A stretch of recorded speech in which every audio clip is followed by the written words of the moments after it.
السلام علیکم ورحمۃ اللہ وبرکاتہ۔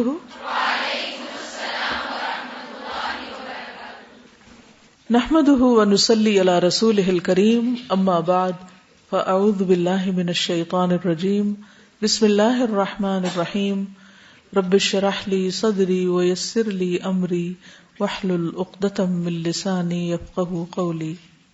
پچھلے دنوں کھانے کے ساتھ پانی پینے کی بات ہوئی تھی اور اس پر ہم نے یہ کہا تھا کہ مزید اس پر ریسرچ کریں، تو الحمدللہ اس پر کچھ مٹیریل سامنے آیا ہے۔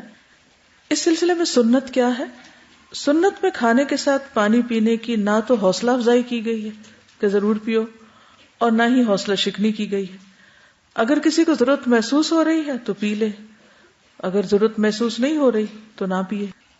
طبی نقطہ نظر سے جو موجودہ ریسرچ ہے، کھانے سے 15 منٹ پہلے سے لے کر کم از کم 1 گھنٹہ کھانے کے بعد اگر پانی سے پرہیز کیا جائے تو کھانا صحیح ہضم ہوتا ہے۔ اگر کھانے کے دوران پانی پینا ہو تو چھوٹے چھوٹے سپس میں پیا جا سکتا ہے۔ کھانے کے دوران بہت زیادہ مقدار میں پانی پینا ہاضمے کے لیے اچھا نہیں۔ کھانے کے ساتھ ٹھنڈا پانی پینا اچھا نہیں، لیکن گرم لیکوڈ جیسے قہوہ وغیرہ اگر تھوڑی مقدار میں لے لیا جائے تو کوئی حرج نہیں۔ دن کے باقی حصے میں پانی پی لینا چاہیے، جب بھی دل چاہے پی لیں۔ کسی نے سوال کیا تھا کہ آپ نے پینے کے آداب بتائے اور اس میں صرف بیٹھ کر پینے کی بات پر سٹریس کیا، جبکہ ایسے واقعات ملتے ہیں جن میں کھڑے ہو کر پینے کا بھی ذکر ہے، جس میں ایک زمزم کا بھی ہے۔ تو زمزم کے بارے میں تو میں نے آپ کو بتا دیا تھا کہ اس میں نہ یہ کہا گیا کہ کھڑے ہو کر پیو اور نہ کہا گیا ہے کہ بیٹھ کر پیو۔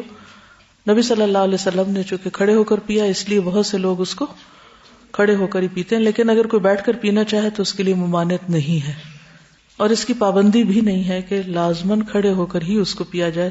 ہاں، یعنی اگر کوئی یہ سمجھ کر کھڑے ہو کر پیتا ہے کہ نبی صلی اللہ علیہ وسلم نے ایسا کیا تو اس کو سنت کے اتباع کا ثواب مل جائے گا، یا اس محبت کا جس میں وہ یہ ایکشن کر رہا ہے۔ لیکن اگر کوئی بیٹھ کر پیتا ہے تو اس کو کوئی گناہ نہیں ہوگا کہ اس نے کسی سنت کی مخالفت کی ہے۔ ہمارے دین میں وسعت ہے۔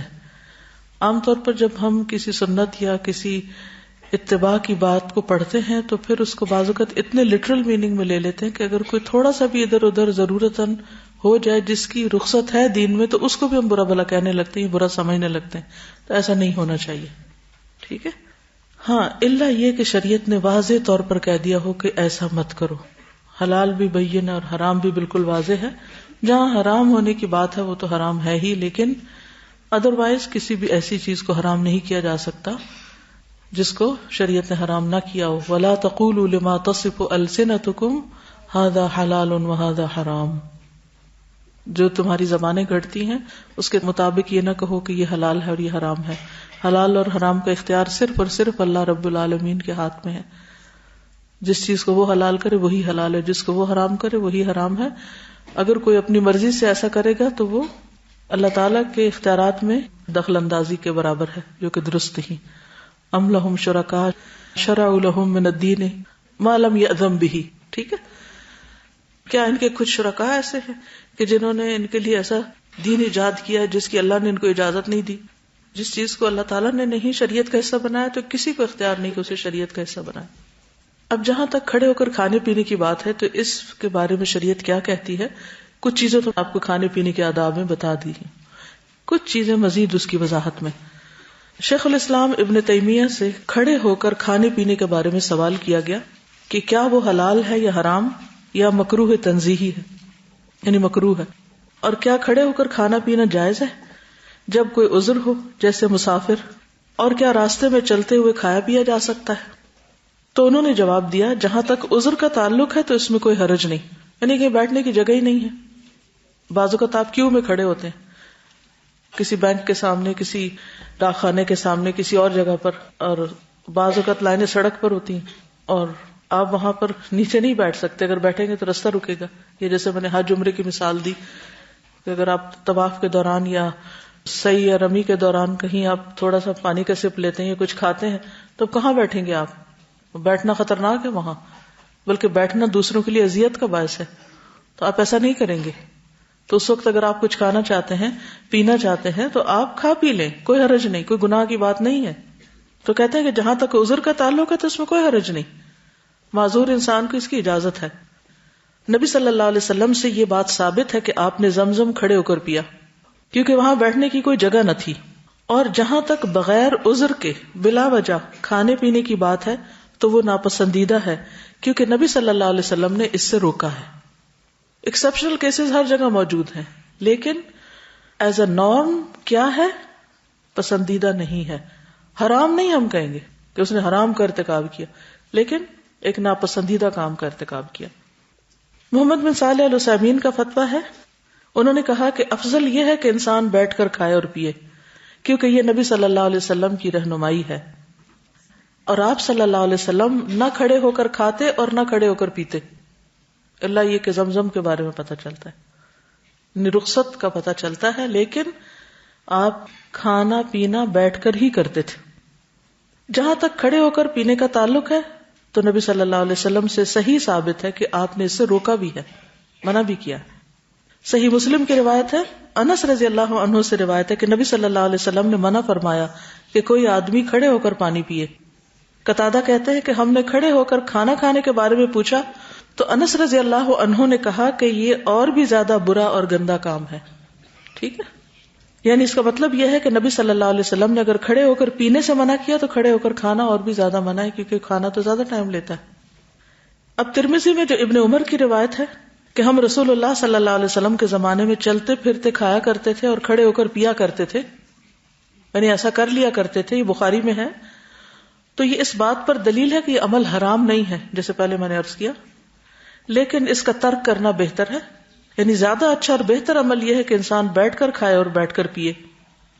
جہاں تک صحابہ کے چلتے پھرتے کھانے یا پینے کی بات ہے تو وہ باقاعدہ کھانا کھڑے ہو کر نہیں کھایا کرتے تھے، کبھی ضرورتاً ایک آدھ کھجور چلتے پھرتے کھا لی تو اس کی اجازت ہے. بعض اوقات ایسا ہوتا ہے نا کہ آپ جا رہے ہیں جلدی میں ہیں اور آپ نے کھایا کچھ نہیں اور آپ کو بھوک بھی لگی ہے، تو اگر آپ اپنے اس میں سے نکال کے کچھ کھا لیتے. بعض اوقات کچن میں کام کر رہے تھے، کھڑے ہو کے کوک کر رہے ہوتے ہیں، تو اس کو کیا ہوتا ہے، کبھی چکھنا پڑ جاتا ہے، کبھی تھوڑی سی کوئی چیز لقمہ لینا پڑتا ہے. بعض اوقات آپ جلدی میں ہوتے ہیں، آپ کو بیٹھ کے کھانے کا ٹائم ہی نہیں ہے، تو آپ نے اگر ایک آدھ بائٹ لے لیا کھڑے ہو کر تو حرام کا ارتکاب نہیں کیا.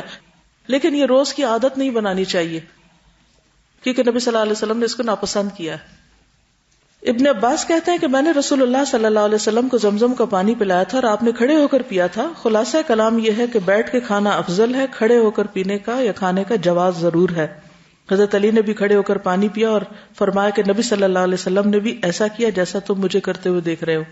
امام نووی کہتے ہیں درست بات یہ ہے کہ کھڑے ہو کر پینے سے روکنے کی جو ممانعت ہے وہ مکروہ تنزیہی ہے، اور کھڑے ہو کر پینے کا جو ذکر موجود ہے وہ جواز کے لیے ہے. اس طرح احادیث میں کوئی اشکال اور تعارض نہیں. سمپل لفظوں میں کہنا چاہیے کہ ایکسیپشنل صورتحال میں دین رخصت دیتا ہے. ابن قیم رحمہ اللہ کہتے ہیں نبی صلی اللہ علیہ وسلم کی ہدایات میں سے یہ ہے کہ بیٹھ کر پیا جائے. نبی صلی اللہ علیہ وسلم سے یہ بات بھی ثابت ہے کہ آپ نے کھڑے ہو کر پینے سے روکا، اور یہ بھی ثابت ہے کہ آپ نے ایسے شخص کو قے کرنے کا حکم دیا جس نے کھڑے ہو کر پیا، اور یہ بھی ثابت ہے کہ آپ نے کھڑے ہو کر پیا. ایک گروہ کا کہنا ہے کہ روکنے والا حکم منسوخ ہو گیا ہے، روکنے والا حکم منسوخ ہو گیا، لیکن یہ درست نہیں کیونکہ نص کی کوئی دلیل نہیں ہے. ایک اور گروہ کا کہنا ہے کہ آپ صلی اللہ علیہ وسلم کے کھڑے ہو کر پینے سے پتہ چلتا ہے کہ ایسا کرنا حرام نہیں بلکہ جواز ظاہر کرنا ہے. ایک گروہ کا کہنا ہے کہ ان روایات میں کوئی تعارض نہیں، آپ نے ضرورت کے تحت کھڑے ہو کر پیا، لیکن کھڑے ہو کر پینے میں کئی آفتیں ہیں، اور وہ آفتیں اب کی ریسرچ سے پتہ چل چکی ہیں. ٹھیک ہے، تو ساری بات کا خلاصہ وہی ہوا نا جو پہلے آپ پڑھ چکے ہیں، اور صرف ریفرنسز سے تھوڑی سی مزید الیبوریٹ کر دی بات. ٹھیک ہے، تو بعض اوقات ایسا ہوتا ہے کہ جو رخصت کے پہلو ہوتے ہیں ان سے میں سرسری گزر جاتی ہوں کیونکہ وہ تھوڑے حصے سے ڈیل کرتے ہیں، اور جو چیزیں ناپسندیدہ مجال یا اس کے فیلڈ سے تعلق رکھتی ہیں تو وہ ذرا ڈیٹیل میں بتاتی ہوں تاکہ عادتیں درست ہو جائیں. چھپاتی کچھ بھی نہیں ہوں کہ چونکہ مجھے یہ پسند ہے تو اس لیے اس کو زیادہ ہائی لائٹ کیا جائے. چلیے آگے چلیں. ہم جسمانی صحت اور غذا کے بارے میں پڑھ رہے تھے. آج ہم پڑھیں گے صحت کو فائدہ دینے والی غذائیں. سب سے پہلے پھل اور سبزیاں. قرآن مجید میں اللہ تعالیٰ فرماتے ہیں وَلْيَنظُرِ الْإِنسَانُ إِلَىٰ طَعَامِهِ. انسان کو چاہیے کہ وہ اپنے کھانے کو دیکھے کیا کھا رہا ہے. انا صببنا الماء صبا ثم شققنا الارض شقا فانبتنا فيها حبا وعنبا وقضبا وزيتونا ونخلا وحدائق غلبا وفاكهة وأبا متاعا لكم ولأنعامكم. عبس آیت 24 سے 32 تک. انسان کو چاہیے کہ وہ اپنے کھانے کی طرف دیکھے، غور کرے. ہم نے ہی اوپر سے پانی برسایا، یعنی بارش برسائی، پھر عجب طرح سے زمین کو پھاڑا. ہم خود جب زمین کو پھاڑتے ہیں تو کتنا زور لگتا ہے، طاقت لگتی ہے نا. کبھی آپ زمین کو کسی بھی طرح آپ کھودیں، مٹی کو نیچے اوپر کریں، تو اس میں سے ہم نے اناج اگایا اور انگور اور ترکاریاں، سبزیاں اور زیتون اور کھجور اور گھنے باغات اور پھل اور چارہ بھی. یہ سب کچھ تمہارے اور تمہارے مویشیوں کے لیے زندگی کا سامان ہے، انسانوں کے لیے بھی اور جانوروں کے لیے بھی. ان میں کن چیزوں کا ذکر ہوا ہے؟ سب سے پہلے حبا، پھر عنبا، پھر قضبا، پھر زیتونا ونخلا وحدائق غلبا وفاکہة وابا متاعا لکم ولانعامکم. تو ایک لسٹ بن سکتی ہے نا کہ کھانا کن کن چیزوں پر مشتمل ہوتا ہے. عام طور پر وہ 3 بڑے گروپس ملتے ہیں، اور پھر یہ کہا جاتا ہے کہ بیلنس ڈائٹ یہ ہوتی ہے کہ ہر گروپ میں سے تھوڑا تھوڑا کھایا جائے. کبھی کچھ علاقوں کے لوگ ایک حصہ زیادہ کھاتے ہیں، دوسرا کم، کچھ دوسرا زیادہ اور پہلا کم، اور کچھ اس کو اپنی اپنی پسند اور چوائس کے مطابق.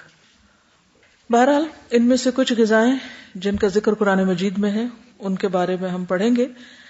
سب سے پہلے کھجور. قرآن مجید میں سورۃ مریم میں اس کا ذکر ملتا ہے. اللہ تعالیٰ نے مریم علیہ السلام کو درد ذہ کے وقت کھجور کھانے اور پانی پینے کی ہدایت فرمائی تھی. یہاں بھی کھانا اور پینا ساتھ تھا. کلی وشربی وقرری عینا وہزی الیک بجذع النخلۃ تساقط علیک رطبا جنیا. سورۃ مریم آیت 25. اور اس کھجور کے تنے کو زور سے ہلاؤ، وہ تم پر تازہ پکی ہوئی کھجوریں گرائے گا. کھجور توانائی بہم پہنچانے والے حراروں سے بھرپور، زود ہضم اور مقوی غذا ہے. انسان کی بھوک مٹانے کے علاوہ بہت سی بیماریوں اور جسمانی کمزوریوں میں بھی اکثیر کا درجہ رکھتی ہے. کھجور کے اندر دوسرے فائدہ مند اجزاء کے علاوہ اس قسم کے ہارمونز بھی پائے جاتے ہیں جو نہ صرف بچے کی ولادت کے وقت ماں کی تکلیف میں کمی کرتے ہیں بلکہ اس عمل کو آسان بھی بناتے ہیں. مزید فائدہ یہ ہوتا ہے کہ بچے کے لیے ماں کا دودھ بھی جلد اور وافر مقدار میں آتا ہے. دل کے امراض میں بھی فائدہ دیتی. اس وقت نہ تو یہ میرا فیلڈ ہے اور نہ ہی میں اس کام کے لیے بیٹھی ہوں کہ پوری آپ کے سامنے ہسٹری رکھوں یا پوری ریسرچز رکھوں کہ کھجور میں کیا کیا فائدے ہیں. اگر اللہ تعالیٰ نے اس کا ذکر کر دیا تو یقیناً فائدے موجود ہیں، اور پھر موقع بھی بتا دیا گیا کہ خصوصاً کہاں زیادہ فائدہ مند ہے. اس کے علاوہ یہ ہے کہ چونکہ خواتین کی زندگی میں کھجور کا ایک اہم کردار ہے تو اس لیے اس کو سب سے پہلے بیان فرمایا جا رہا ہے تاکہ آپ اپنی زندگی میں اس کو شامل کر لیں. اور یہ ہر عمر میں فائدہ دیتی ہے، بچپن میں بھی، اور خاص طور پر جب ایک ینگ ایج ہوتی ہے اور ہارمونل چینجز بہت آ رہے ہوتے ہیں. اسی طرح بڑھاپے میں بھی اس کے اندر ایسے اجزاء پائے جاتے ہیں کہ اگر آپ 1-2 کھجوریں بھی روزانہ کی کھا لیں تو جسم کی دردیں جس کا اکثر لوگ شکار رہتے ہیں، یا پھر بڑھاپے میں بہت سی چیزوں کی جب کمی ہو جاتی ہے جسم کے اندر تو بہت سے لوگ صرف دردوں کی شکایت کرتے ہیں، تو اس میں بھی اس کا بہت فائدہ ہے. نبی صلی اللہ علیہ وسلم نے فرمایا جس گھر میں کھجور نہیں وہ اس گھر کی مانند ہے جس میں کوئی کھانا نہیں. کھجور نہیں تو سمجھے کچھ نہیں دوسرے لفظوں میں. اور آپ کو معلوم پاکستان میں اعلیٰ قسم کی کھجوریں پیدا ہوتی ہیں. حضرت عائشہ فرماتی ہے کہ رسول اللہ صلی اللہ علیہ وسلم نے فرمایا اے عائشہ جس گھر میں کھجور نہ ہو وہ گھر والے بھوکے ہیں. اے عائشہ جس گھر میں کھجور نہیں وہ گھر والے بھوکے ہیں. آپ نے 2 یا 3 مرتبہ یہ بات فرمائی. تو کیا کرنا ہے؟ کرنے کا کام کیا ہے؟ کھجوریں لا کے رکھنی ہے. جب کچھ اور نہ کھانے کو ملے تو صرف کھجور ہر چیز کی کمی پوری کر دیتی ہے. حضرت عائشہ رضی اللہ عنہا نے عروہ سے کہا ہمارا یہ حال تھا کہ ہم ایک چاند دیکھتے پھر دوسرا دیکھتے پھر تیسرا دیکھتے، اس طرح 2 مہینے گزر جاتے، اور رسول اللہ صلی اللہ علیہ وسلم کے گھروں میں کھانا پکانے کے لیے آگ نہ جلتی تھی. میں نے پوچھا خالہ پھر آپ لوگوں کی گزران کس چیز پر تھی؟ یعنی کھانا نہیں پکتا تھا تو کیا کرتے تھے؟ انہوں نے کہا صرف 2 کالی چیزیں، کھجور اور پانی. اسودان. البتہ رسول اللہ صلی اللہ علیہ وسلم کے چند انصاری پڑوسی تھے جن کے پاس دودھ دینے والی بکریاں تھیں، اور وہ رسول اللہ کے ہاں بھی ان کا دودھ تحفے کے طور پر پہنچا جایا کرتے تھے. آپ اسے ہمیں پلا دیا کرتے تھے. یعنی اگر آپ کے پاس کھانا پکانے کا ٹائم نہ ہو، خریدنے کا ٹائم نہ ہو، لانے کا ٹائم نہ ہو، تو آپ کھجور اور دودھ کے اوپر گزارا کر سکتے ہیں. ٹھیک ہے. اور اگر دودھ بھی نہ ہو تو کھجور پانی بھی کافی ہو جائے گا. بہترین ناشتہ ہے. کھجور کا خوشہ اور گابھا. جابر رضی اللہ عنہ سے روایت ہے کہ رسول اللہ صلی اللہ علیہ وسلم باہر نکلے اور میں آپ کے ساتھ تھا، تو آپ ایک انصاری عورت کے گھر داخل ہوئے. اس نے آپ کے لیے ایک بکری ذبح کی، آپ نے کھانا کھایا، پھر وہ کھجوروں کا خوشہ لائی تو آپ نے اس میں سے کھایا. ہمارے یہاں تو صرف کھجور ہی کھائی جاتی ہے. جب شروع میں کھجور نکلتی ہے تو آپ نے دیکھا کہ وائٹ وائٹ ٹہنیاں سی ہوتی ہیں جو اس کے خوشے سے ہوتے ہیں، ان کے اندر بھی بہت غذائیت ہوتی ہے. جن ملکوں میں بہت کھجوروں کے درخت ہوتے ہیں وہ لوگ باقاعدہ اس موسم میں اس کو کھاتے ہیں اور کہتے ہیں کہ اس میں الرجی کا بھی بہت علاج ہوتا ہے. عبداللہ بن عمر کہتے ہیں کہ نبی صلی اللہ علیہ وسلم کی خدمت میں ہم بیٹھے ہوئے تھے کہ کھجور کے درخت کا گابھا لایا گیا. کوئی گابھا وہی ہوتا ہے جس پر کھجوریں پھر بعد میں لگتی ہیں. کھجور کے ساتھ ککڑی کا استعمال.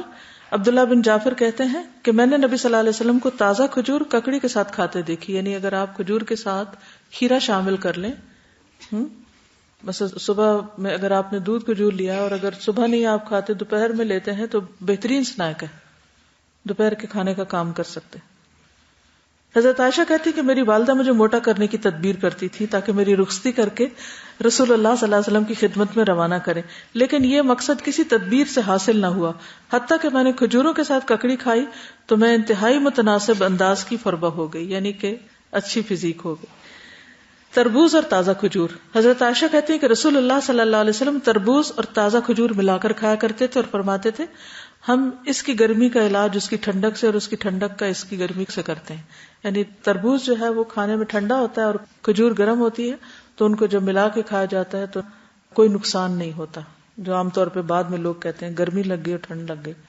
ایک صحابی سے مروی ہے کہ نبی صلی اللہ علیہ وسلم نے کچی اور پکی کھجور اور کشمش اور کھجور سے منع فرمایا، ان کو جمع نہیں کرنا چاہیے کیونکہ کشمش جو ہوتی ہے وہ بھی گرم ہوتی، اور اگر کھجور کھائیں تو ان دو چیزوں کو ملائیں نہیں. اگر آپ کو کھانا بنا رہے ہیں کچھ، کیونکہ ہمارے یہاں بعض ریسیپیز ایسی ہوتی ہیں کہ اس میں دنیا بھر کی چیزیں اکٹھی کر دی جاتی ہیں تو بعض اوقات تو صحت کے لیے نقصان دہ ہوتی ہیں. دوسری چیز ہے انار. حضرت علی فرماتے ہیں کہ انار کو اندر والے چھلکے سمیت کھایا کرو کیونکہ یہ معدے کی بیماریوں کا علاج ہے. ہم عام طور پہ صرف اس کا پھل نکال کے کھا لیتے اور باقی سب چیزیں ویسٹ کر دیتے ہیں. تو اندر کا چھلکا کون سا ہوتا ہے؟ وہ وائٹ وائٹ سٹف جس کے اندر دانے لگے ہوتے ہیں. انار بھی جنت کا پھل ہے اور اس میں بھی بہت سارے فائدے ہیں. زیتون. قرآن مجید میں اللہ تعالیٰ نے انجیر اور زیتون کی قسم کھائی، والتین والزیتون. ان کے فوائد کے پیش نظر روزانہ کم از کم ایک انجیر، ایک زیتون اور خالص زیتون کے تیل کا ایک چمچہ استعمال کرنا فائدہ مند ہے. جسمانی توانائی اور دماغی قوت کے لیے زیتون کے تیل کی مالش بھی یعنی مساج بھی فائدہ مند ہے. اللہ سبحانہ وتعالیٰ نے زیتون کے تیل کو قرآن مجید میں مبارک تیل کہا ہے. سورۃ نور میں آیت نور میں آتا ہے یوقد من شجرۃ مبارکۃ زیتونۃ. شجرہ مبارکہ، یوقد من شجرۃ مبارکۃ زیتونۃ. من شجرۃ سے مراد زیتون کا تیل ہے یہاں. لا شرقیۃ ولا غربیۃ یکاد زیتها یضیء ولو لم تمسسہ نار نور علی نور. وہ چراغ زیتون کے مبارک درخت کے تیل سے روشن کیا جاتا ہے جو نہ مشرق میں ہوتا ہے نہ مغرب میں. اس کے تیل کو اگر آگ نہ بھی چھوئے تو بھی وہ از خود بھڑک اٹھنے کے قریب ہوتا ہے. حدیث میں آتا ہے کلوا الزیت وادہنوا بہ فانہ من شجرۃ مبارکہ. نبی صلی اللہ علیہ وسلم نے فرمایا زیتون کا تیل کھاؤ اور لگاؤ، یہ ایک مبارک درخت سے نکالا گیا ہے. یعنی درخت مبارک ہے جس سے نکلا ہوا تیل بھی کیا ہوگا؟ فانہا من شجرۃ مبارکۃ. ایک اور روایت میں آتا ہے زیتون کا تیل سالن کے طور پر استعمال کرو، یعنی روٹی کا ٹکڑا زیتون میں ڈبو کے کھا لو اور اسے سر اور بدن میں لگاؤ، یہ مبارک درخت سے حاصل ہوتا ہے. حضرت عائشہ فرماتی ہے کہ رسول اللہ صلی اللہ علیہ وسلم وفات پا گئے اور آپ نے ایک دن میں 2 مرتبہ روٹی اور زیتون کا تیل سیر ہو کر نہیں کھائے. یعنی 2 بار میل نہیں لیا آپ نے، 1 میل ہوتا تھا آپ کا، اور ہر وقت وہ گھی میں لگا ہوا نہیں ہوتا تھا. آپ دیکھیے نا وما شبع من خبز وزیت فی یوم واحد مرتین دن میں 2 بار پیٹ نہیں بھرا آپ نے. کس سے؟ روٹی اور زیتون سے. یعنی روٹی زیتون میں یعنی گھی میں ڈال کے نہیں کھائی. پیلو کے درخت کا پھل. جابر بن عبداللہ کہتے ہیں کہ ہم رسول اللہ صلی اللہ علیہ وسلم کے ساتھ مر الزہران کے مقام پر تھے. ہم پیلو توڑ رہے تھے. آپ نے فرمایا جو خوب کالا ہو وہ توڑو کیونکہ وہ زیادہ لذیذ ہوتا ہے. یعنی یہ بھی کھانے کی چیز ہے. کدو. فنبذناہ بالعراء وہو سقیم وانبتنا علیہ شجرۃ من یقطین. پھر ہم نے اسے یونس علیہ السلام کو ایک چٹیل میدان میں ڈال دیا جبکہ وہ بیمار تھے اور ہم نے اس پر کدو کا بیلدار درخت اگا دیا. انس بن مالک کہتے ہیں کہ ایک درزی نے رسول اللہ صلی اللہ علیہ وسلم کو کھانے پر بلایا. وہ کہتے ہیں کہ میں خود بھی اس دعوت میں آپ کے ساتھ گیا. اس درزی نے روٹی اور شوربہ جس میں کدو اور سوکھا گوشت تھا رسول اللہ صلی اللہ علیہ وسلم کے سامنے پیش کیا. میں نے دیکھا کہ نبی صلی اللہ علیہ وسلم کدو کے قتلے پیالے میں تلاش کر رہے تھے. یعنی گوشت بھی تھا اور کدو بھی, تو آپ گوشت کی بجائے کدو اٹھا اٹھا کے کھا رہے تھے. اس دن سے میں بھی برابر کدو پسند کرتا ہوں. حضرت یونس علیہ السلام کی بیماری کے علاج کے طور پر کدو کی بیل اگائی گئی تھی جس سے ان کے جسم پر جو بھی مچھلی کے سٹمک میں جانے کی وجہ سے جو ایسیڈک مادہ تھا وہ لگنے سے زخم وغیرہ ہوئے ہوں گے, ان کا علاج اس سے ہوا. انس کہتے ہیں کہ اس کے بعد جو کھانا میرے لیے تیار کیا گیا اور جتنا مجھ سے ہو سکا میں نے اس میں کدو کو ضرور شامل کر لیا. چقندر اور جو. سہل بن سعد کہتے ہیں کہ ہمیں جمعہ کے دن بڑی خوشی ہوتی. ہماری ایک بوڑھی خاتون تھی, وہ چقندر کی جڑیں لے کر اپنی ہانڈی میں پکاتی, اوپر سے کچھ جو کے دانے اس میں ڈال دیتی. ہم جمعہ کی نماز پڑھ کر ان کی ملاقات کو جاتے تو ہمارے سامنے یہ کھانا رکھتی. یعنی ہر جمعہ وہ یہ کھانا پکا کے رکھتی اور ہم سب کھاتے. جمعہ کے دن ہمیں بڑی خوشی اسی وجہ سے رہتی تھی, یعنی ہمیں پتا ہوتا تھا آج اچھا سا کھانا ملے گا. ہم نماز جمعہ کے بعد ہی صبح کا کھانا کھایا کرتے تھے. اللہ کی قسم نہ اس میں چربی ہوتی تھی نہ گھی. یعنی چقندر ہوتے تھے ابلے اور اس کے اوپر جو کے کچھ دانے, پھر بھی خوش ہوتے تھے. ہمارا کیا حال ہے؟ کہتے اللہ کی قسم نہ چربی ہوتی تھی نہ گھی. اگر ہمیں کبھی بیماری میں بھی کبھی علاج کے طور پر بھی ایسی سبزی کھانے کو ملے تو ہم اپنے آنسو سے اس کو بھگو دیں. تو بہت ہیلدی فوڈ ہے استاذہ. اگر دیکھا جائے تو چقندر میں بھی بہت سے فوائد ہیں. اس کو بلڈ پریشر کے لیے بھی استعمال کیا جاتا ہے, اور اس کے علاوہ یہ سوپ کی ایک فارم تھی نا جس میں پھر جو ڈال دیے جاتے تھے, تو وہ سوپ کی طرح کی ایک چیز ہے, تو ہم بھی بنا سکتے ہیں اس کو. صحیح, انشاءاللہ. یہ تو جیسے کہ like it's very normal food right. جو اچھا خاصا کھانا ہوتا ہے اسے بھی اگر ہم 1-2 دفعہ سے زیادہ کھا لیں تو پھر اس کا دل نہیں کرتا ہے. جیسے کہ فار ایگزامپل بنی اسرائیل پہ جب بنو سلوہ بھیجا گیا تھا تو وہ بھی اس سے تنگ آ گئے. اور ابھی جب آپ یہ بات کری تو مجھے یاد آ گیا تھا, ہم عمرے کے لیے گئے تھے تو جس ہوٹل میں ہم تھے ان کا بفے بہت زبردست ہوتا تھا, اور me and my sister used to be really crazy for it کہ ہم پاپا کہتے کہ اور کہیں نہیں جانا ہے بس اس بفے میں جانا ہے. تو استاذہ بلیو می ہم صرف 2 دفعہ گئے and then third day my father is like buffet پہ جانا ہے, اور میرے بہن چلانے لگی کہ نہیں بفے پہ بالکل نہیں جانا, کہیں اور ہمیں لے جائے. حالانکہ وہ بہت اچھا خاصا کھانا تھا اور ہم اتنے ناشکر ہیں ہم کہ اچھے کھانے کو بھی ہم رسپیکٹ نہیں کر سکتے. بالکل. پھر ہے روٹی, بغیر چھنے آٹے کی روٹی. ابو حازم کہتے ہیں میں نے سہل بن سعد سے پوچھا کیا رسول اللہ صلی اللہ علیہ وسلم نے کبھی میدا کھایا تھا؟ تو سہل نے جواب دیا جب اللہ تعالیٰ نے نبی صلی اللہ علیہ وسلم کو نبی بنایا, یعنی جب سے آپ کو نبوت ملی اس وقت سے وفات تک رسول اللہ صلی اللہ علیہ وسلم نے میدا دیکھا بھی نہیں. اتنا پرہیز کیا اس سے. نبوت سے وفات تک میدا دیکھا بھی نہیں. میں نے پوچھا کیا رسول اللہ صلی اللہ علیہ وسلم کے زمانے میں آپ کے پاس چھلنیاں تھیں؟ کہا کہ جب اللہ تعالیٰ نے آپ کو نبی بنایا اس وقت سے آپ کی وفات تک رسول اللہ صلی اللہ علیہ وسلم نے چھلنی دیکھی بھی نہیں. میں نے پوچھا آپ لوگ پھر بغیر چھنا ہوا جو کس طرح کھاتے تھے؟ بتایا ہم اسے پیس لیتے پھر اسے پھونک دیتے, جو اڑنا ہوتا اڑ جاتا, جو رہنا ہوتا رہ جاتا, پھر اسے گوندھ لیتے اور پکا کر کھا لیتے. انس فرماتے ہیں کہ نبی صلی اللہ علیہ وسلم نے کبھی میدے کی باریک روٹی نہیں کھائی. گندم کی طرح جو کو بھی پسوا کر آٹا بنا لیا جاتا اور اس سے روٹی بنائی جاتی. ابن عباس کہتے ہیں کہ نبی صلی اللہ علیہ وسلم کئی راتیں مسلسل اسی طرح خالی پیٹ گزار دیتے کہ اہل خانہ کو رات کا کھانا نہیں ملتا تھا, اور اکثر انہیں کھانے کے لیے جو کی روٹی ملتی تھی، گندم کی نہیں، اور میدا تو بہت دور کی بات۔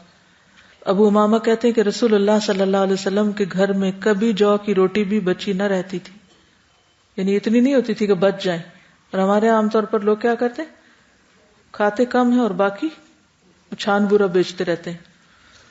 تنوری روٹی، ام ہشام بنت حارثہ کہتی ہے کہ ہمارا تنور اور رسول اللہ صلی اللہ علیہ وسلم کا تنور 2 سال یا 1 سال یا اس کا کچھ حصہ تک ایک ہی تھا، یعنی ہم ایک ہی تنور میں روٹی لگاتے تھے۔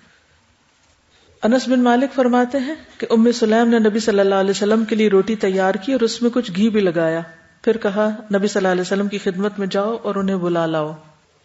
روز گھی لگی روٹی کھانا آپ کا معمول نہیں تھا۔ اب ہماری غذائی عادات اور نبی صلی اللہ علیہ وسلم کی غذائی عادات میں کتنا فرق ہے؟ طاقتور کون زیادہ ہے، صحت مند کون ہے؟ وہ تھے یا ہم ہیں؟ یس۔ آپ کا کیا خیال ہے، جس ملک میں ہم رہتے ہیں ہر گھر میں پراٹھے پکتے ہیں، پکا سکتے ہیں، افورڈ کر سکتے ہیں؟ مثلا ایک مزدور کی جو سرکاری سطح پر آمدنی ہے وہ کیا ہے، 8,000، کہ اس سے کم ویجز نہیں دیے جائیں گے، سب کو 8 بھی نہیں ملتی۔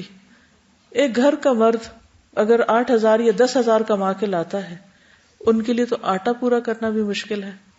وہ مکان کا کرایہ دے گا، وہ بجلی کا بل دے گا، وہ گیس کا بل دے گا، وہ کیا پکائے گا اور کیا نہیں پکائے گا، اگر 2-3 بچے بھی ہوں تو وہ کس طرح جیے گا۔ اگر کسی ایسے گھر میں شادی ہو گئی یا خدا نخواستہ حالات اس طرز پر آ گئے تو پھر ہم نخرے کے ساتھ روٹی چھوڑ دیں گے اور کہیں گے کہ کچھ نہیں ہمارے پاس کھانے کو۔ مجھے اچھی طرح یاد ہے، بہت پہلے جب میں یونیورسٹی میں کام کرتی تھی تو وہاں پر ایک سویپرس تھی، وہ مسلمان ہو گئی، میں اس سے بات چیت کرتی رہتی تھی، تو خیر الحمدللہ مسلمان ہو گئی۔ تو پھر میں اسے کبھی کبھی گھر بلاتی تھی، اس سے باتیں کرتی تھی، تو مجھے بہت تجسس ہوتا تھا کہ یہ لوگ جن بستیوں میں رہتے ہیں وہاں پر فیسلٹیز بہت کم ہیں، کس طرح رہتے ہیں، کیا کھاتے ہیں، کیا پکاتے ہیں۔ تو میں اس سے اکثر پوچھتی، اچھا آج کیا پکایا، تم نے کیا کھایا۔ اور ویسے بھی ایک ایوریج مائنڈ کے ساتھ اگر آپ نے کنیکٹ کرنا ہے اور آپ نے اس کو اسلام کی دعوت دی، وہ مسلمان ہوگی، تب تھوڑا ایک تعلق رکھنا اور حالات جاننا بھی ضروری۔ تو اکثر بتاتی تھی کہ مرچیں دہی میں گھول لیتے ہیں، اگر دہی نہ ہو تو پانی میں گھول کے روٹی کے ساتھ لگا کے کھا لیتے ہیں، اور کبھی کہتے تھے آٹا بھی نہیں ہوتا تو صبر کر لیتے ہیں۔ تو ایک یہ ہے کہ ہم صرف لذتوں میں جئیں اور پھر حرام حلال کی پرواہ نہ کریں۔ آج آپ کسی دفتر میں چلے جائیں، رشوت کے بغیر کام نہیں ہوتا، یہ سب کا تجربہ ہے نا۔ چوری، دھوکہ اور فراڈ، یہ چیزیں عام ہیں۔ ان سب کی اگر ریزن دیکھی جائے تو کیا ہے، وجہ کیا ہے؟ لوگ کیوں رشوت لینے پہ مجبور ہیں؟ کیونکہ ان کے گھر میں ان کے بیوی بچے سوکھی روٹی نہیں کھا سکتے، تو انہیں رشوت لے کے گھی والی روٹی کھلانی ہے۔ گھر والے پچھلے سال کا کپڑا اب نہیں پہن سکتے، انہیں نیا کپڑا بنانا ہے اور فیشن کے مطابق بنانا ہے، چاہے وہ ضرورت ہے یا نہیں، ایکسٹرا کپڑا لگانا ہے، وہ کہاں سے پورا کریں گے؟ غلط ذریعے سے آمدنی کمائی جائے گی تبھی نا، تبھی پوری ہو سکتی ہے نا، حلال سے تو نہیں پوری ہو سکتی سب چیزیں۔ پہلے لوگ کس طرح کام چلاتے تھے؟ جب سبزیوں کا موسم ہے، اچار ڈال لیا، کچھ اور آگے پیچھے چیز کر لی، اگر ایسی جگہ رہتے ہیں گائے بکری رکھ سکتے ہیں وہ رکھ لی، اس کے دودھ سے کوئی ملائی نکال لی، کوئی مکھن نکال لیا، اور کچھ نہیں تو لسی۔ میرا بچپن گاؤں میں گزرا ہے کچھ عرصہ، تو میں دیکھتی تھی کہ وہاں صرف ایک دفعہ دن میں سالن پکتا تھا اور کئی دن کے بعد گوشت والا آتا تھا اور اس سے لوگ گوشت لیتے تھے، اور کوئی ہر روز نہ گوشت ہوتا تھا اور نہ ہر روز سبزیاں اتنی ہوتی تھی، اور لوگوں کا کھانا کیا ہوتا تھا، تنور میں روٹی لگاتے تھے اور اگر تھوڑا بہت مکھن اوپر لگایا، ورنہ سادی لسی، نہ اس میں نمک نہ مرچ، کچھ بھی نہیں، روٹی توڑی اور اوپر سے تھوڑی سی لسی پی لی اور اسی طرح کھانا کھا لی، یا پھر تھوڑی سی دہی کے ساتھ روٹی لگائی کھا لی، اور سارا سارا دن کھیتوں میں کام کرتے دکھائی دیتے تھے، ہیلدی، اسٹرانگ، نہ سردی کی پرواہ نہ گرمی کی پرواہ۔ آج 10 کھانے ہم لوگ کھا رہے ہیں اور ہر وقت بیمار ہیں۔ تو کیا دنیا میں کھانے کے لیے پیدا کیے گئے اور کھاتے ہی رہنا ہے؟ اور اگر کھانا نہیں ملے گا تو رونا دھونا ہی کرنا ہے اور سارے اعلی مقاصد بھول جانے؟ کیا ہمیں جینے کے ڈھنگ نہیں سیکھنے؟ کیا ہمیں طریقے نہیں آنے چاہیے کہ اگر ہمارے گھر میں گھی نہیں ہے تو ہم کس طرح بچوں کو بھی بہلا سکتے ہیں؟ اور طریقہ کیا ہے کہ کم سے کم میں بھی کچھ پکا سکیں. اگر آپ کوئی بھی گھر چائنیز کو رینٹ پر دیں تو وہ اتنا سا بھی مٹی کا ایریا نہیں چھوڑیں گے, کچھ نہ کچھ اس میں اگا لیں گے. ہماری نیبرہڈ میں ایک چائنیز تھے تو میں نے دیکھا کہ انہوں نے سارا لان ختم کیا اور اس سارے کے اوپر سبزیاں اگا لی. میں نے کہا ہے دیکھنے میں تو یہ بھی بڑی خوبصورت لگ رہی.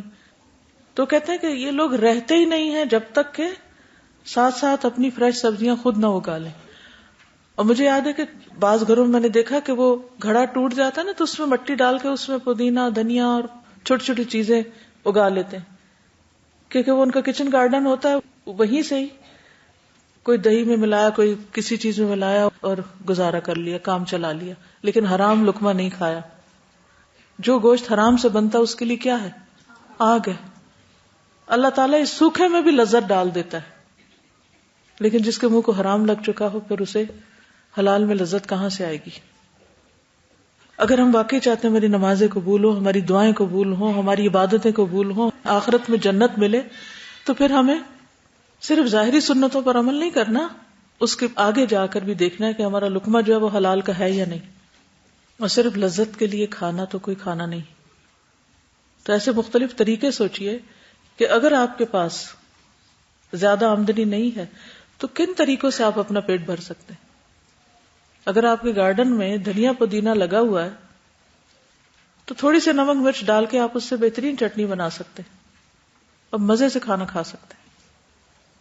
اسی طرح بچوں کو آپ نے عادی کر دیا ہے میدا کھانے کا, تو اس کے آلٹرنیٹ کے طور پر آپ آٹے سے بھی بہت سی چیزیں بنا سکتے ہیں. مہرین نے اس کا تجربہ کیا, وہ آپ سے شیئر کر لیتی ہیں. السلام علیکم. جب ہم دعائے شافی پڑھ رہے تھے کچھ عرصے پہلے تو تب ہم لوگوں کی پوسٹنگ میاں والی میں تھی. وہاں پر جب یہ ہلکا سے ذکر ہوا تھا میدا چھوڑنے کا تو اسی دن ہم نے ڈیسائیڈ کر لیا تھا کہ اب ہم میدے کو چھوڑنے کی کوشش کرتے ہیں. اور وہاں پر ہول ویٹ کی کوئی چیز نہیں ملتی تھی, تو الحمدللہ اس کی وجہ سے ایک اتنی بڑی خیر کا دروازہ کھلا کہ ہر چیز جو ہے وہ ایک تو چکی کے آٹے سے بنانی شروع کی. اور گھر میں ہفتے میں ایک دن منڈے طے کیا ہوا تھا, اس میں ٹوٹل 2.5 گھنٹے لگتے تھے اور پورے ہفتے کی بیکنگ ہو جاتی تھی. اس میں بریڈ, بنز اور اس کے علاوہ جو نان وغیرہ اور پیٹا بریڈ, ہر چیز جو ہے اس کی ایک ایک کر کے تھوڑی تھوڑی ریسیپیز دیکھتے رہے. تو وہ یہ ہوا کہ 2-3 مہینے جو ہم ٹیسٹ اور ٹرائل سے پتہ چلی چیزیں تو وہ پتہ چلا کہ بک میں انہوں نے بتائی نہیں تھی آلریڈی. اور مزے کی بات یہ لگتی تھی کہ وہ تھوڑا سا ٹائم لگتا تھا اور اس میں بہت ساری چیزیں بن جاتی تھیں اور بچوں کا پیٹ نہیں خراب ہوا 2 سال, وامٹنگ بھی نہیں, ڈائریا. باقی انشاءاللہ کل. سبحانک اللہم و بحمدک اشہد ان لا الہ الا انت استغفرک و اتوب الیک. السلام علیکم و رحمۃ اللہ وبرکاتہ.